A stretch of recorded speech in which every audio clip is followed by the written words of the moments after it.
Service class के बाद आपका क्या डाउट था पूछ लीजिएगा ना।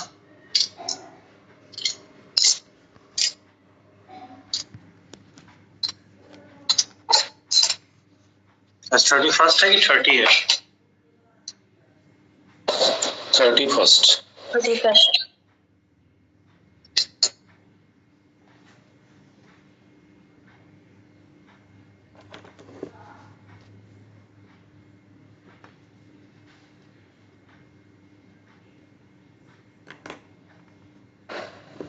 सर जी, क्या टाइमिंग रहेगी, कब तक चलेगा ये नहीं बता सकता। 9 तक, 9 के बाद नहीं चलेगा। सर मेरी 8 बजे ड्यूटी है तो उसी अनुसार किसी को सेट कर दूंगा। नहीं ठीक है, आप उसी हिसाब से अपना काम देख लीजिएगा। ठीक है सर। ओके। कल हम लोग देख रहे थे रिफ्लेक्सिव प्रोनाउन हो गया था ना, और रिफ्लेक्सिव वर्ब भी हो गया था। हम लोग देख रहे हैं इम्फेटिक प्रोनाउन ना। इम्फेटिक प्रोनाउन 8 नंबर पॉइंट था। ठीक है,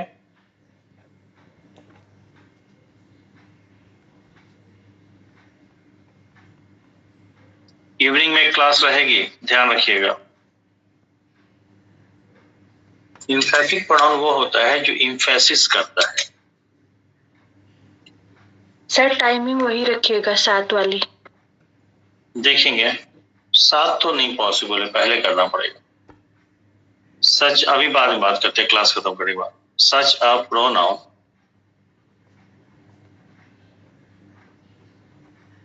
that lays emphasis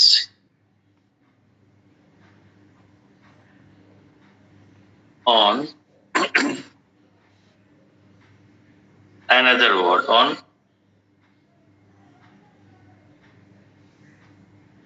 another word। ठीक है, उसे हम क्या कहते हैं? इम्फेटिक प्रोनाउन कहते हैं। जैसे एग्जाम्पल के तौर पे I myself have done this। तो क्या कह रहा है? मैंने स्वयं से ये किया है। वो तो ये भी कह सकता था ना कि I have done this, मैंने ये किया है। पर अभी क्या कह रहा है कि मैंने स्वयं से ये किया। तो जब स्वयं से कहा तो आई ने अपने आप पे जोर दिया है। हाँ या ना? Yes sir. ओके, ये जो प्रोनाउन है ये इम्फेसिस दे रहा है, जोर दे रहा है किस पे? सब्जेक्ट पे।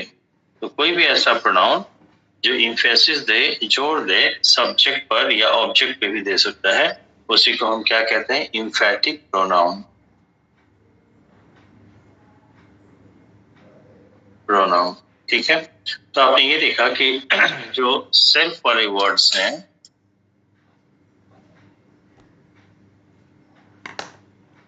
या सेल्फ्स वाले वर्ड हैं, ठीक है, ये या तो रिफ्लेक्सिव हो सकते हैं या इम्फेटिक हो सकते हैं। ठीक है, अगर रिफ्लेक्सिव है तो रिफ्लेक्ट करेगा सब्जेक्ट को ही, सिर्फ सब्जेक्ट को ही रिफ्लेक्ट करेगा। लेकिन इम्फेटिक है तो इम्फेसिस देगा किस पर? सब्जेक्ट पर या ऑब्जेक्ट पर। हाँ या ना? बोलिए भाई।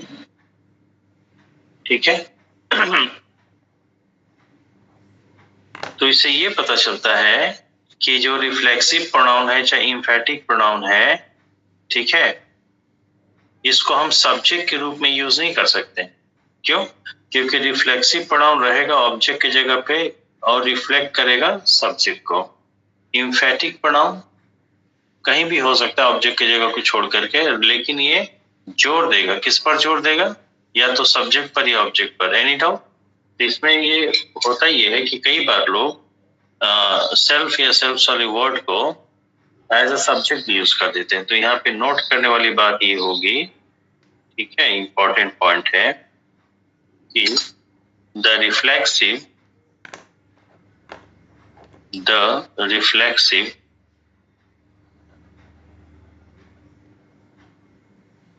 or the emphatic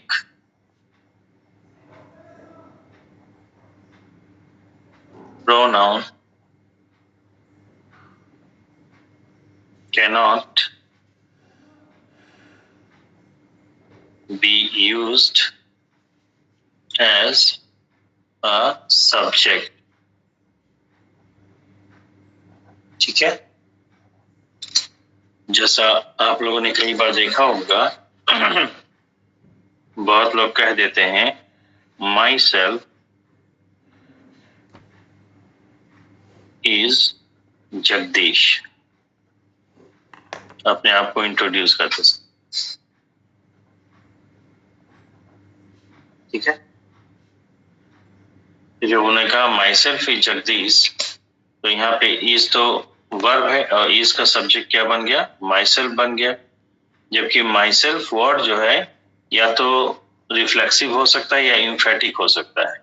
अगर रिफ्लेक्सिव होगा तो ऑब्जेक्ट की जगह पर रहेगा और रिफ्लेक्ट करेगा सब्जेक्ट को, और अगर एम्फेसाइजिंग है, इम्फेटिक है, तो भी सब्जेक्ट की जगह पे नहीं रहेगा, ना ही ऑब्जेक्ट की जगह पे रहेगा, बल्कि सब्जेक्ट को या ऑब्जेक्ट को इम्फेसिस देगा। ये बात समझ में?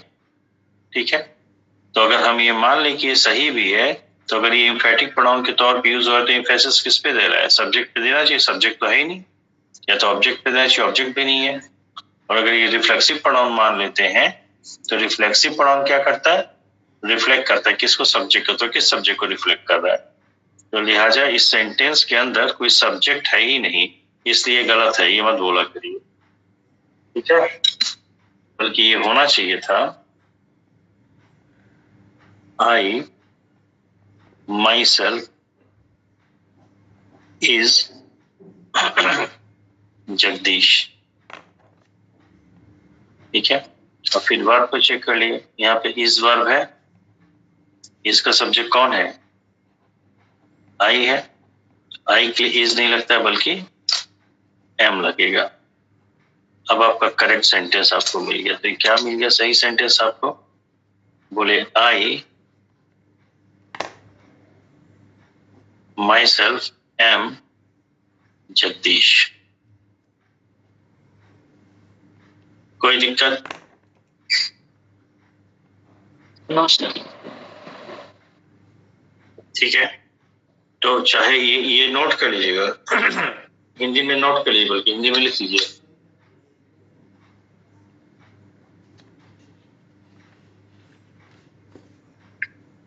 रिफ्लेक्सिव प्रोनाउन और या इम्फेटिक प्रोनाउन, रिफ्लेक्सिव प्रोनाउन या इम्फेटिक प्रोनाउन को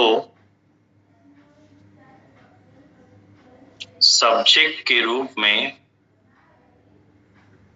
यूज नहीं किया जा सकता। ये बात हम इंग्लिश में ऑलरेडी लिख चुके हैं। ठीक है, हो गया भाई?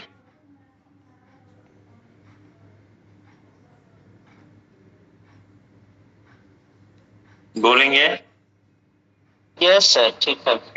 ठीक है, देखिए अब इसके बाद जो बारी आती है रिलेटिव प्रोनाउन की, तो मैं जी आवाज बहुत गूंज रही है, दरवाजा बंद तो नहीं है जिसमें आप बैठे हैं? नहीं नहीं, दरवाजा खुला हुआ है, मैं ऑफिस में बैठा हूँ, ऑफिस की पूरी खिड़कियां खोली हैं और कोचिंग का मेन दरवाजा भी खोला है, वहां पे एग्जॉस्ट लगा दी है, मतलब जो पेडेस्टल फैन होता है उसका मुंह बाहर की ओर कर दी है। क्या सबको आवाज गूंज रही है क्या?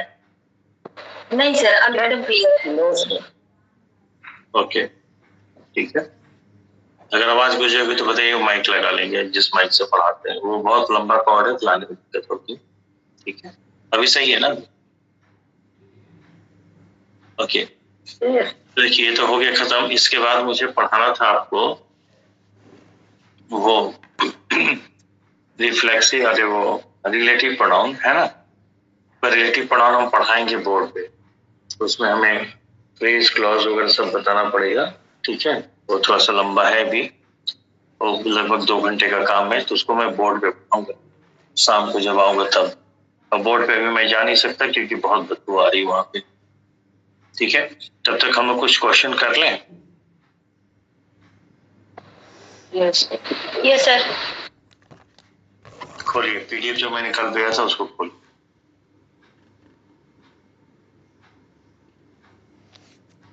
इस पीडीएफ की हार्ड कॉपी निकलवा लीजिएगा आप लोग। सर पर अभी क्वेश्चन किए नहीं है। हम करवा दे रहे हैं ना।